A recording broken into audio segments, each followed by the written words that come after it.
प्रश्न नंबर जो 14 देख रहे हैं ना, इसमें हिंदी की लिंग व्यवस्था यानी कि जो लिंग संरचना होता है के बारे में हम लोग तुलनात्मक स्थिति देखेंगे, यानी कि उस पर तुलना करेंगे। अब का प्रश्न अगर हिंदी की लिंग व्यवस्था के बारे में टिप्पणी करना होगा तो भी ये क्वेश्चन इंपॉर्टेंट हो जाएगा, या उसके बारे में प्रकार बताना है तो भी हो जाएगा। तो हम लोग देखते हैं लिंग व्यवस्था क्या होता है। तो इसका उत्तर आप इस तरह से स्टार्ट कर सकते हैं कि लिंग व्यवस्था से साधारणतः किसी व्यक्ति, वस्तु, घटना आदि की जो लिंग निर्धारण होता है, जैसे पुरुष, स्त्री या अन्य दोनों के बीच संबंधित समस्याओं को समझा जाता है। इस संदर्भ में पंडित कामता प्रसाद गुरु के द्वारा लिंग जो है पर विचार करने, मतलब व्याकरण का एक महत्वपूर्ण स्थान है। तो यहाँ पे देख सकते हैं कि जो लिंग निर्धारण के बारे में जो कामता प्रसाद गुरु है, उनका एक व्याकरण पुस्तक भी आता है, ठीक है, जो हिंदी के व्याकरण पुस्तक में बहुत अच्छा है और उसमें काफ़ी डिटेल्स में भी बताया गया है ठीक ठाक से। और यहाँ पे एक चीज़ मैंने जैसे बाद में थोड़ा सा बता दिया है कि जो संस्कृत का शब्द है उसी को लिंग क्या है, एक संस्कृत का शब्द है और इसका अर्थ होता है चिन्ह या निशान। मतलब लिंग मतलब निशान हो गया या चिन्ह, ठीक है। और संज्ञा के जिस रूप से किसी भी व्यक्ति के, पर्सन के लिंग का पता चले तो वही हो गया आपका जाके लिंग हो गया नॉर्मली, ठीक है। तो आप यहाँ पे देख रहे हो नर या मादा का बोध हो तो वही लिंग हो गया। और लिंग की तुलनात्मक स्थिति, तो तुलनात्मक स्थिति के बारे में चूंकि यहाँ पे थोड़ा सा मैंने देख लिया, तो अगर आपका तुलनात्मक नहीं पूछता है तो ये चीज़ आप छोड़ सकते हो। बाकी यहाँ पे जैसे लिंग व्यवस्था के प्रकार है तो वहाँ भी हम लोग देख लेंगे। वहाँ पे लिंग व्यवस्था की तुलनात्मक स्थिति मतलब विभिन्न भाषा में क्या है लिंग की कहानी, तो वो चीज़ मैंने देख लेता हूँ। संस्कृत और गुजराती और मराठी ये तीनों में लगभग लिंग व्यवस्था एक जैसी है, और हिंदी, सिंधी, पंजाबी, बांग्ला, ओडिया, असमिया, मैथिली, अंग्रेजी इसमें एक है। तो आप याद रखो ना, संस्कृत, गुजराती, मराठी ये तीनों में एक जैसी है, उसके अलावा जितने हैं वो हिंदी जैसा है, ठीक है। तो आप देखोगे कि जो संस्कृत में लिंग 3 प्रकार बताएगा, एक स्त्रीलिंग, एक पुल्लिंग, एक नपुंसकलिंग। स्त्रीलिंग में जैसे लड़की वाला बात होता है सीता गीता, पुल्लिंग में लड़का वाला होता है राम श्याम, नपुंसक में दोनों के बीच में जो आता है उसको जैसे कि छात्र हो गया, शिक्षक हो गया, जिससे मतलब लिंग के बारे में पता नहीं चलता, यानी कि दोनों लिंग जिसमें समाया हो उसको नपुंसक लिंग कहते हैं।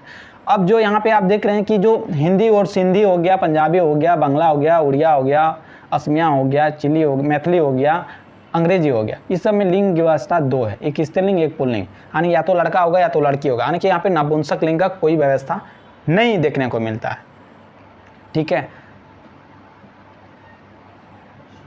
तो एक चीज़ आपने गौर किया होगा कि हिंदी में कहीं ना कहीं सरल होते गया है, ठीक है। संस्कृत में जो थोड़ा सा जैसे बोलता है ना कि भाषा दिन के दिन अपनी सरलता की ओर जाता है, उसमें कुछ न कठिनाइयाँ था, वो धीरे धीरे दिन के दिन उसमें अब अच्छाई या मतलब उसको सरल बनाया जा रहा है और बनते जा रहा है ऑटोमेटिक। तो वो चीज़ आप देख रहे हैं कि किस तरह 3 था तो अब 2 लिंग हो गया, जिससे लोगों को भी परेशानी अब कम होगा। हिंदी में लिंग पहचान के नियम, तो यहाँ पे लिंग व्यवस्था के बारे में हम लोग जान रहे हैं तो पहचान के नियम भी कुछ आप देख लीजिए। कामता प्रसाद जो गुरु जी हैं उन्होंने वह अपने व्याकरण में काफ़ी सारे नियम बताए हैं, तो उसमें आप देख सकते हैं कि तत्सम शब्दों का लिंग निर्धारण, तद्भव शब्दों का निर्धारण, अंग्रेजी शब्दों का लिंग निर्धारण, उर्दू फारसी शब्दों का लिंग निर्धारण और प्राणीवाचक मतलब जो भी पर्सन है जीवित है वो सब, और एक अप्राणी मतलब निर्जीव वाला चीज़ों के लिंग निर्धारण। तो इनके लिए अलग अलग रूल बताया गया है कामता प्रसाद गुरुजी ने अपने व्याकरण में, तो उनको रेफरेंस में मैंने यहाँ पे लिया है। तो आप देख सकते हो कि हिंदी में 2 लिंग है, क्योंकि हिंदी के बारे में हम लोग देख रहे हैं, टिप्पणी कर रहे हैं या जो भी कर रहे हैं, तो यहाँ पे हिंदी के बारे में आप देखोगे कि पुल्लिंग स्त्रीलिंग 2 है। हिंदी की लिंग संरचना निश्चित तार्किक नियमों पर आधारित न होकर लोक प्रचलित सरलीकरण से विकसित हुई है। जैसे मैंने बताया कि संस्कृत में निश्चित तार्किक नियम कह सकते हो कि वो, लेकिन जो हिंदी में ये सरल भाषा की ओर गया। तब प्रायः 9 प्रत्यय पर आधारित शब्द स्त्रीलिंग होते थे जबकि शेष पुल्लिंग होते, मतलब बोलता था कि 9 प्रत्यय होता था, उसी के आधार पर हम लोग स्त्रीलिंग शब्द बना देते थे और बाकी जो भी शब्द होता था उसको पुल्लिंग होता था, ठीक है। तो यहाँ पे आप देखोगे कि जो तत्सम प्रत्यय है, ठीक है, जो यहाँ पे 9 प्रत्यय के बारे में बताया ना, तो वो सारा प्रत्यय है। तो आप देखोगे कि तत्सम प्रत्यय में एक स्त्रीलिंग और एक पुल्लिंग वाला तत्सम प्रत्यय है। 2 प्रकार के प्रत्यय, स्त्रीलिंग के बारे में बोध कराएगा वो पढ़ता है, वो एक पुल्लिंग के बारे में। तो आप देखोगे कि त्र जो होता है, त्र हो गया, जैसे त्र जो है प्रत्यय ये लास्ट में लगेगा, लेकिन ये पुल्लिंग, जैसे चित्र हो गया, पात्र हो गया, क्षेत्र हो गया। अगर आपको स्त्रीलिंग पुल्लिंग में काफ़ी परेशानी होता है तो ये वीडियो काफ़ी आपको हेल्पफुल होने वाला है। इसके बाद से आप हिंदी बोलने में भी आप शुद्धता करोगे, ठीक है। त्र जो है चित्र, पात्र, क्षेत्र, ये सारे जो हैं आप जानते हैं कि ये संस्कृत के भी शब्द है, ठीक है। क्यों? क्योंकि देखिए त्र जिसमें भी लगा हुआ रहता है वो तत्सम शब्द ही कहलाता है। ठीक है, तो चित्र है, पात्र है, क्षेत्र, ये सारा इस पुल्लिंग शब्द है, पुल्लिंग शब्द। और न है और न, जैसे पालन हो गया, हरण हो गया, ये सारा किया है आपका तत्सम प्रत्यय है, न में जुड़कर तत्सम शब्द बन गया है।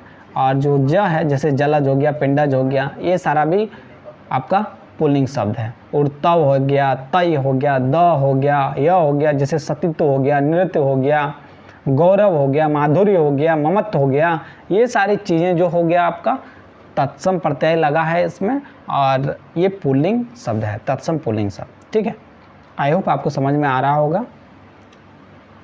और थोड़े थोड़े बीच बीच में जाके वीडियो को भी शेयर भी कर दीजिएगा। यहाँ पे जो आप स्त्रीलिंग प्रत्यय देख रहे हैं ना, तत्सम स्त्रीलिंग प्रत्यय, मतलब जो भी तत्सम स्त्रीलिंग प्रत्यय है वो तत्सम शब्दों में लगेगा, है ना। तो आप देखोगे कि आ जो है ये, जैसे दया, ये क्या है, तत्सम स्त्रीलिंग शब्द है। दया, माया, कृपा, क्षमा, मतलब खास करके आप देखोगे जो भी शब्द है जिसमें लास्ट में आ लगाएगा तो वो आकारांत रहेगा, वो चीज़ क्या हो जाता है, वो तत्सम प्रत्यय जुड़ के तत्सम शब्द बन जाता है, वो स्त्रीलिंग। ना जो है प्रार्थना, प्रस्तावना, घटना, रचना, ये सारे क्या है, स्त्रीलिंग है। जैसे उ, वायु, ये चीज़ आपको जानने में थोड़ा सा डिफिकल्ट होता है कई बार कि ये स्त्रीलिंग है या पुल्लिंग है। तो वो से आप देखोगे वो अगर लग गया तो वो क्या हो गया, स्त्रीलिंग हो जाता है। और ये कौन सा स्त्रीलिंग होगा, तत्सम शब्द वाला स्त्रीलिंग। वायु, रेणु, मृत्यु, ऋतु और क्या है, वस्तु, ये सारी चीज़ें जो है वो आपका तत्सम स्त्रीलिंग शब्द है। और ता अगर लग जाए तो नम्रता, सुंदरता, प्रभुता, जड़ता, ये सारे शब्द भी आपको जो है स्त्रीलिंग शब्द है। और ता जुड़ने से जो है स्त्रीलिंग जो है तत्सम शब्द बन गया है। ईमा देखेंगे, जैसे ईमा लास्ट में लग गया, ये भी प्रत्यय है। और महिमा, लालिमा, गरिमा, ये सारी चीज़ें भी आपको देखने को मिलेगा। और यहाँ पे आप देखेंगे कि जो ई है, यानी कि इकारांत जितने भी शब्द हैं वो संस्कृत के तत्सम शब्द हैं। और निधि हो गया, विधि हो गया, रुचि हो गया, परिधि हो गया, ये सारे शब्द जो हैं आपका स्त्रीलिंग तत्सम प्रत्यय निर्मित स्त्रीलिंग तत्सम शब्द है। ठीक है, अब यहाँ पे एक तद्भव शब्द भी होता है ना, तो तद्भव प्रत्यय वाला क्या है, तो देखेंगे कि स्त्रीलिंग और पुल्लिंग दोनों तरफ दिया गया है, तो आप दोनों देख सकते हो। देखिए हालांकि एक एग्जाम में तो इतना इस तरह से नहीं लिख सकते हो आप, जस्ट वहाँ पे तत्सम और तद्भव का जैसे कि दो यहाँ पे किया है, ये थोड़ा सा नोट टाइप में मैंने लिखने का प्रयास किया है ताकि कुछ फैक्चुअल चीज़ भी आपको बढ़िया से बढ़िया मिल जाए यहाँ पे। बाकी एग्जाम में तो हूबहू आप इस तरह नहीं लिखना है, जैसे कि यहाँ पे तत्सम हो गया, इसका दो टाइप है, इधर जैसे इस तरह से कर सकता है, इस तरह तत्सम, एक तरह स्त्रीलिंग, और इसके बारे में एक एक करके तुलनात्मक आप कर सकते हो, क्योंकि ये तुलनात्मक भी यहाँ पे अध्ययन हो रहा है ना। आप देखेंगे कि जो तत्सम शब्द है उसमें देखेंगे कि ये कौन कौन से प्रत्यय है मुख्यतः। स्त्रीलिंग वाला में देखेंगे या है, त है, हर्षहु, देखिए वहाँ पे था हर्षहु, तो वो क्या स्त्रीलिंग कर रहा था, तो दुर्गहु भी स्त्रीलिंग ही कर रहा है। और जो अंग जो होता है ना, जैसे चंद्रबिंदु वाला, वो भी स, न, अ, ट, वट लास्ट में रहेगा, ये सारा प्रत्यय जो है स्त्रीलिंग के लिए होता है। इसके अलावा जो है यहाँ पे ख है, हट है, जैसे गुड़िया हो गया, रात हो गया, झाड़ू हो गया, सरसों हो गया। तो आप देख रहे हैं कि ये सारे शब्द जो है स्त्रीलिंग है। तो देखिए स्त्रीलिंग और ये सारे चीज़ें को कुछ आप थोड़ा सा गौर कीजिए कि कौन सा प्रत्यय है, क्योंकि प्रत्यय अगर बढ़िया से थोड़ा बहुत अगर दिमाग में रहेगा तो आप जो भी चीज़ें अगर बोलते हो उस समय स्त्रीलिंग और पुल्लिंग के बारे में आपको मैं डेफिनेटली बोल सकता हूँ कि आपको दिक्कत नहीं आएगी। ठीक है, तो यहाँ पे झाड़ू, सरसों, खड़हू, मिठास, मिठास जो देखिए, मिठास देखने में तो लगता है क्या है, मिठास जो है कि मतलब आपको लगता है कि ये पुल्लिंग होना चाहिए, लेकिन ये स्त्रीलिंग है। सांस है, सांस जैसे हमारी सांस, उलझन, लूट, समझ, हमारी समझ, चमक, सजावट, जैसे आसपास की सजावट, ईख, कोख, जैसे उसकी कोख उजड़ गई, उसकी कोख भर आई, गोद भर गई, इस तरह से बोलते हैं ना, ताज़ा ईख। अपवाद में देखेंगे कि जो कुछ होता है पुल्लिंग, जैसे मतलब देखेंगे पुल्लिंग होता है, जैसे दांत हो गया, जैसे यहाँ पे मैंने बताया कि त प्रत्यय अगर जुड़ा हुआ है तो वो आपका स्त्रीलिंग होगा। लेकिन आप देखेंगे कि जो त है, जैसे दांत है, वो क्या है, आपको कुछ अपवाद वाला भी याद रखना पड़ेगा। ये क्या है, इसको हम लोग क्या कहते हैं, इसको हम लोग कहते हैं पुल्लिंग। दांत हो गया, भात हो गया, आंसू हो गया, आंसू क्या है, टीयर जो होता है वो पुल्लिंग होता है। गेहूँ हो गया, निकास हो गया, चलन हो गया, नाच हो गया, ये सारे जो है पुल्लिंग है। ठीक है, अब यहाँ पे जो तद्भव जो प्रत्यय है उसमें पुल्लिंग वाला आप देख लेंगे कि जो भी आप देखेगा जिस भी वर्ड के लास्ट में ना, आ, पन, वा, ये सारे जो आप देखोगे तो वो चीज़ आपका पुल्लिंग तद्भव शब्द कहलाएगा। जैसे आप देख रहे हो कि यहाँ पे आना हो गया, बहाव हो गया, बड़प्पन हो गया, बुढ़प्पा हो गया। इसके अलावा अपवाद में देखेंगे कि जो उड़ान होता है, जैसे मेरी उड़ान, उसकी उड़ान कहाँ तक है, चट्टान, ठीक है। तो ये जो देखेंगे कि ये सारा स्त्रीलिंग होता है, ठीक है। अब उर्दू फारसी में देखेंगे कि उर्दू फारसी शब्द जो है, उर्दू फारसी में भी पुल्लिंग और स्त्रीलिंग के बारे में कुछ वर्ड दिया हुआ है, प्रत्यय दिया हुआ है। तो देखिए प्रत्यय से ही मुख्यतः बनता है। हालांकि आप देखें कि संस्कृत में लगभग 9 ही प्रत्यय के बारे में बताया था जिससे स्त्रीलिंग बनाया जाता था, बाकी ईजी हो जाता था। लेकिन यहाँ पे आप देख रहे हो कि हिंदी में काफ़ी सारा प्रत्यय है जो आपको पढ़ना पड़ रहा है। हालांकि इन सारी चीज़ों को जब भी आप प्रैक्टिकल यूज़ करने लगते हो तो धीरे धीरे आपको हिंदी भी है जो शुद्धता से आप प्रयोग कर पाते हैं। तो यहाँ पे स्त्रीलिंग में आप जो भी देख रहे हैं कि जो उर्दू फारसी की प्रत्यय है, तो ई, स, त, अ, देखिए इससे आपको जस्ट स्त्रीलिंग पुल्लिंग में अंतर करने में आसानी नहीं मिलेगा, बल्कि आपको कौन सा शब्द है इसके बारे में भी आसानी मिल जाएगी। जैसे कुछ एग्जाम होता है जैसे ट्रांसलेटर का हो गया, जिसमें ऑब्जेक्टिव हिंदी का क्वेश्चन ही क्वालिफाइंग के लिए पूछा जाता है, जैसे पीसीएस में भी पूछा जाता है, या यूपीएससी का जो भी एक पेपर होता है उसमें क्वालिफाइंग के लिए पूछा जाता है। उसमें भी आपको रहता है कि ये शब्द स्त्रीलिंग है या पुल्लिंग है, ये शब्द में कौन सा प्रत्यय जुड़ा हुआ है, या ये शब्द कहाँ से लिया गया है, उर्दू का है या तत्सम से है या तद्भव से है। इस तरह का शब्द पहचानने में भी आपको इन प्रत्ययों और उपसर्गों की सहायता से हम लोग पहचान लेते हैं कि ये कौन सा शब्द है या कहाँ से लिया गया है, ठीक है। आई होप मैं जो भी बता रहा हूँ आपको समझ में आ रहा है। समझ में आ रहा है तो कमेंट बॉक्स में करके बताइएगा आपको वीडियो कैसा लग रहा है, ठीक है। तो यहाँ पे आप देख रहे हैं कि जो उर्दू फारसी का जो प्रत्यय है उसमें जो स्त्रीलिंग है ना, तो स्त्रीलिंग में आप देख रहे हैं कि ई, स, त, अ, ह, ये सारा प्रत्यय जहाँ भी आपको लगा हुआ देखेगा जिन वर्ड में, वो क्या होता है, वो उर्दू फारसी के प्रत्यय है, यानी कि उर्दू फारसी शब्द है, ठीक है। और वो खास करके स्त्रीलिंग है। तो जैसे गरीबी, जैसे बोलता है ना, वो उसकी गरीबी उसको खा रही है। तैयारी, मेरी तैयारी कहाँ तक हुआ है। कोशिश, मेरी कोशिश जारी है। अदालत, हमारी अदालत, उसकी अदालत में पेशगी होगी। कीमत, इस पुस्तक की क्या कीमत है। इस तरह से आप देखते हैं जैसे कि मेरी कीमत लगाओगे। मुलाकात, मेरी उससे मुलाकात। इस तरह से आप देखेंगे कि दुनिया, हमारी दुनिया। संज्ञा, जैसे कि ये सब, जैसे कि संज्ञा भी, जैसे यहाँ पे क्या देखे आप, जो आ देखे, ये भी जो है देखिए आ जितना भी था सब में आ वाला आकारांत शब्द जो होता है स्त्रीलिंग ही होता है। लेकिन आकारांत में कुछ जो शब्द होता है वो उर्दू से भी है और कुछ सत्सम से भी और कुछ तद्भव वाला में भी आ जाता है। तो यहाँ पे उर्दू फारसी वाला में आ से ये सारा शब्द बनता है। क्या संज्ञा जो है वो दवा है, दंगा है, सुबह है, सलाह है, सुलह है, जागीर है। जागीर तो ये उर्दू फारसी का शब्द ही है, आपको देखने से ही लग जाएगा। तस्वीर है, ये सारा। इसके अलावा कुछ अपवाद है जो पुल्लिंग होता है, जैसे मजा, बंदोबस्त, होश, ये सारा शब्द जो है बंदोबस्त, जैसे कि उन्होंने अपनी ज़मीन का बंदोबस्त किया, ठीक है। अब जो यहाँ पे उर्दू फारसी शब्द में आप पुल्लिंग वाला में देख रहे हैं, तो पुल्लिंग प्रत्यय में आप देख सकते हो कि आब, आर, आ, मतलब ये शब्द जहाँ भी किसी भी अगर शब्द के लास्ट में लगे तो उसको हम लोग क्या कहते हैं, पुल्लिंग उर्दू फारसी प्रत्यय कहते हैं, ठीक है। तो जैसे गुलाब, गुलाब हो गया, जवाब हो गया, बाजार हो गया, इनकार हो गया, चश्मा हो गया, जैसे मेरा चश्मा, उसका रास्ता, किस्सा, जैसे कि एक किस्सा सुनाओ, अच्छा किस्सा है। इस तरह से आप, ये क्या है, पुल्लिंग शब्द है लेकिन ये उर्दू फारसी से है। तो आपको उर्दू फारसी शब्दों को पहचान भी इन प्रत्ययों से करने में मदद मिलेगा। इसमें अपवाद को भी आप ध्यान रख सकते हैं, क्योंकि मैं भी एग्जाम में ज़्यादातर पूछा जाता है अपवाद से जोड़ कर ही पूछा जाता है। जैसे सरकार हो गया, इस सरकार क्या है, पुल्लिंग नहीं है, सरकार है स्त्रीलिंग, और ये भी अरबी फारसी का शब्द है लेकिन ये स्त्रीलिंग है। तो जैसे हमारी सरकार, हमारी गवर्नमेंट क्या कर रही है, हमारी सरकार क्या कर रही है।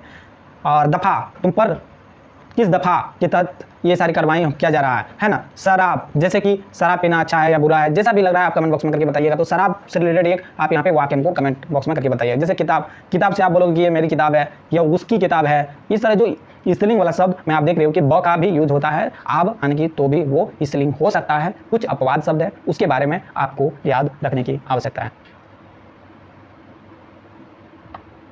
अब यहाँ पे कुछ, जैसे कि हम लोगों ने जब भी अंग्रेज आए यहाँ पे, तो हिंदी के शब्द में काफ़ी जो स्पेनिश शब्द का हो गया, यानी कि जो यूरोप वासियों के शब्दों का भी प्रभाव हिंदी में देखने को मिलता है, और खास करके अंग्रेजी का। तो अंग्रेजी प्रत्यय में आप देखेंगे कि कुछ अप्राणीबोधक, और जो है उसमें आप देखेंगे, उसमें देखेंगे कि जो स्त्रीलिंग है, जैसे ई शब्द, अगर किसी भी चीज़ में इकारंत हो गया तो वो मतलब आप देख रहे हैं जैसे इकारंत शब्द में असेंबली, कंपनी, डिग्री, ये सारा स्त्रीलिंग होता है, ठीक है। तो इंग्लिश वाला शब्द में लिखिएगा और इकारंत रहेगा तो वो स्त्रीलिंग होता है। और पुल्लिंग में आप देखेंगे कि कुछ चीज़ें यहाँ पे एक्स्ट्रा बताया गया है, ठीक है। अंग्रेजी में कोई पुल्लिंग वाला के बारे में नहीं बताया था, जैसा ये दूसरा पॉइंट है आपका, ये अपराणीवाची वाला। इसमें देखेंगे कि जो पुल्लिंग शब्द है, जैसे शरीर के अंग जितने हमारा हैं, ठीक है, ये सारे अंग जो है हमारा, यहाँ पे जो अंग दिया जा रहा है वो सारे अंग जो होते हैं हमारा पुल्लिंग होते हैं। कौन कौन से, कान, दांत, हाथ, ये सारे क्या होते हैं, पुल्लिंग होते हैं। अपवाद में नाक, जीभ, ठीक है। जो अपवाद है वो स्त्रीलिंग हो जाएगा, और जो अपवाद में इसी तरह बताया गया वो आपका पुल्लिंग होगा। जैसे यहाँ कान, दांत, हाथ जो है वो आपका पुल्लिंग है। जैसे मेरा कान, मेरा दांत, मेरा हाथ।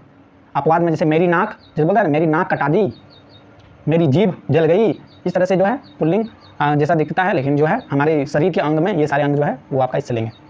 कुछ रत्नों के नाम में आप देखेंगे, जैसे अपरानी वाला बोला है ना, तो अपरानी में देखेंगे कि कुछ रत्न के जो नाम है उसमें आपको देखिए यहाँ पुल्लिंग बताया गया, मतलब सारा पुल्लिंग के बारे में ही दिखाएगा, और अपवाद में जो रहेगा वो आपको स्त्रीलिंग में रहेगा, ठीक है। तो यहाँ पे मोती, हीरा, मूंगा ये सारा क्या है, पुल्लिंग शब्द है। और यहाँ पे अपवाद में मणि जो है, मणि वो स्त्रीलिंग होता है, ठीक है। और धातु के नाम में तांबा, सोना ये सारे आपका पुल्लिंग है। और अपवाद में चांदी जो है, चांदी क्या है, वो स्त्रीलिंग है, क्योंकि चांदी देखिएगा आप ये समझ लीजिए चांदी का गहना बहुत ज़्यादा बनता है और स्त्रियाँ पहनती है, इस तरह से रिलेट करके याद रख सकते हो।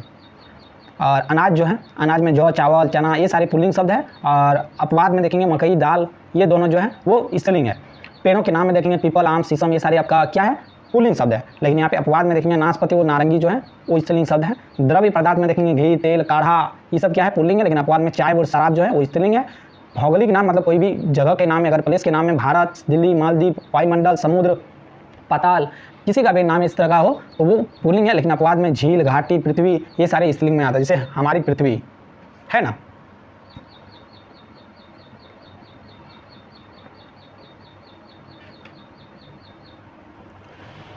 कुछ यहाँ पे नियम है कि जैसे कि स्त्रीलिंग है उससे पुल्लिंग कैसे किया कर सकते हैं, पुल्लिंग से स्त्रीलिंग कैसे कर सकते हैं, इसके बारे में कुछ जो है लिंग परिवर्तन के नियम, जो आपको ये सारी चीज़ें यहाँ पे देखने को मिलेगा।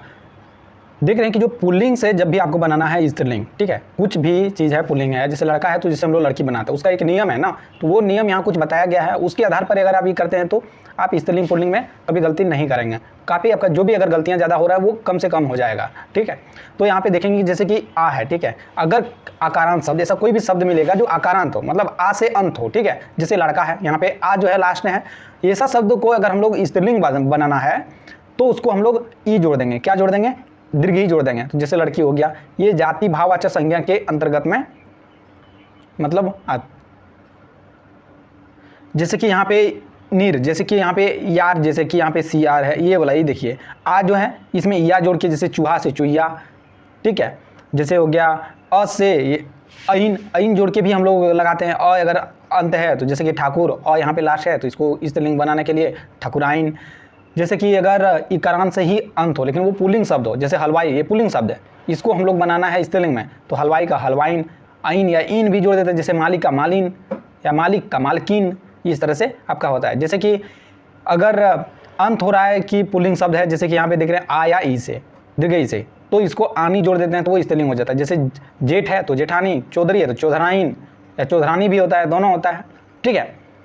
तो देखिए कई बार एग्जाम में आपको ये पूछा जाता है कि इसका सही स्त्रीलिंग या सही पुल्लिंग शब्द में परिवर्तित कीजिए आप, तो वहाँ पे 4 ऑप्शन रहेगा आपका, जो भी आपको करना था सही। जैसे जेठ का क्या होगा तो जेठानी होगा, नॉर्मली आप जानते हैं। चौधरी का चौधराइन भी हो सकता है और चौधरानी भी होता है, ठीक है। तो यहाँ पे जैसे कि चौधरानी यहाँ दिया हुआ है। अब जैसे कोई जाति सूचक है या भाववाचक संज्ञा है, ठीक है, कि अंत में जो है नीर लगा के, जैसे कि यहाँ पे सियार का सियारनी, नी लगा के, सॉरी नीर नहीं नी, ठीक है, नी लगा के करते हैं। जैसे कि सियार है, सियार कोई जाति या कोई भी मतलब भाववाचक अगर संज्ञा भी हो सकता है, बट यहाँ सियार क्या है तो जाति है। और खास करके जैसे हम लोग किसी को बोलते हैं ना कि सियार जैसा लग रहे हो, मतलब वो भाव वहाँ पे ले लेते हैं, तो वो भी सियारिन, हाथी का हाथनी जैसे कहते हैं ना। अगर कोई लड़की थोड़ा सा मोटी है या बहुत ही होता है, कोई गुस्से से उसको बोल देता है हाथी लग रहे हो लड़का को, और लड़की को उससे बोल देता है कि हथनी लग रही हो, तो इस तरह से, ठीक है। तो ये भाव में भी आ जाता है, वो जाति में भी आ सकता है, ठीक है। वान है, मान है से अगर यंत्र है, जैसे कि यहाँ पे उसको वती व मति में कर दिया जाता है, तो ये चीज़ देखिए। बुद्धिमान, लड़का को हम लोग बुद्धिमान कहेंगे, लेकिन लड़की को क्या कहेंगे, बुद्धिमती कहेंगे, ठीक है, बुद्धिमती कहेंगे। और जैसे कि यहाँ पे पुत्रवती, जैसे कहता है ना पुत्रमान भवा, अगर कोई देखिएगा साधु के अगर पाँव छूता है, अगर उसका पति छूता है तो पति को आशीर्वाद देते हुए वो साधु कहेगा पुत्रवान, ठीक है, भवा मतलब पुत्र प्राप्ति हो, ठीक है। और अगर उसकी जो पत्नी अगर छूती है तो उसको कन्या छूती है तो उसको बोलेगा पुत्रवती, ठीक है। और यहाँ पे देख रहे हैं कि संस्कृत शब्द, ये जो वती मती वान मान जो है ना, ये सारा भी पहचान है संस्कृत या जो तत्सम शब्द होता है उसके पहचान। जैसे अ होता है कोई, जैसे कि तनुज जो है तो यहाँ पे अ से अंत हुआ है, और ये आपका जो पुल्लिंग शब्द है इसको स्त्रीलिंग बनाने के लिए आ जोड़ देते हैं, जैसे तनुजा, कान से कांता, प्री से प्रिया, इससे, ठीक है। और कुछ शब्द होता है जो अक या अक से अंत होता है, जैसे सेवक, अक से अंत हुआ है, इसको पुल्लिंग से स्त्रीलिंग करने के लिए इका जोड़ देते हैं, जैसे सेविका, अक को इका में बदल देते हैं, ठीक है। तो यहाँ लेखक का लेखिका, इस तरह से कुछ चीज़ें काफ़ी इजी भी है, बट आप इसको कर सकते हैं। और ये सारे क्या है, प्रत्यय है, ठीक है। हिंदी लिंग संरचना की अन्य कुछ विशेषताएं, प्रमुख विशेषताएं कह सकते हो। तो देखिए, आप अगर विशेषता के बारे में भी पूछेगा तो आप बता सकते हैं कि हिंदी में 2 प्रकार के लिंग होते हैं, एक स्त्रीलिंग, एक पुल्लिंग। स्त्रीलिंग के बनाने स्त्रीलिंग पहचान का ये प्रमुख नियम है, पुल्लिंग पहचान का ये प्रमुख नियम है, पुल्लिंग से स्त्रीलिंग बनाने का ये रूल है। इस तरह से ये सारा विशेषता में भी आप काउंट कर सकते हो, ठीक है।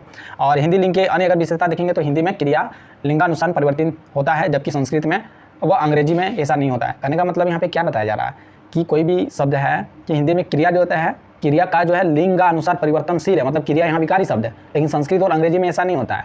आप देखेंगे कि संस्कृत और इंग्लिश में वैसा ही होता है। वो चीज़ यहाँ पे उदाहरण देके समझाया गया है कि एक पुल्लिंग है और स्त्रीलिंग है। तो यहाँ पे एक वाक्य देख लेते हैं हिंदी और अंग्रेजी और संस्कृत तीनों में। तो आप एक वाक्य है यहाँ पे मोहन जाता है, पुल्लिंग में हम लोग जानते हैं कि मोहन क्या है, पुरुष वाला है।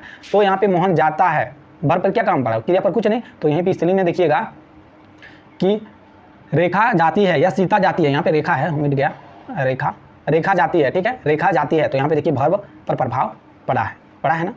और यहाँ पे देखेंगे जो संस्कृत है और अंग्रेजी वहाँ पे नहीं पड़ेगा, क्या, जैसे मोहन गच्छन्ति, रेखा गच्छन्ति, देखिए गच्छन्ति दोनों तरफ वही सेम ही है। और अंग्रेजी में मोहन गोज, रेखा गोज, दोनों सेम ही है, गोज ही गोज है। मतलब जो संस्कृत और अंग्रेजी में लिंग से क्रिया पर कोई प्रभाव नहीं पड़ता है, लेकिन हिंदी में पड़ता है। तो ये एक विशेषता हो गया इसका। हिंदी की लिंग संरचना से कुछ जुड़ी समस्याएं हैं, तो ये भी टिप्पणी करने के लिए बोल सकता है कि वर्तमान समय में हिंदी में लिंग संरचना से संबंधित समस्याओं पर टिप्पणी लिखिए, उन समस्याओं को सुझाने के लिए अपना सुझाव दीजिए। तो ये सारी कुछ भी दे सकता है। तो आप जो भी चीज़ें यहाँ देखते हैं उसकी विशेषता बताइए और जो समस्या आपको दिख रहा है वो थोड़ा सा बता दीजिए, बाकी हो जाएगा आंसर आपका तैयार।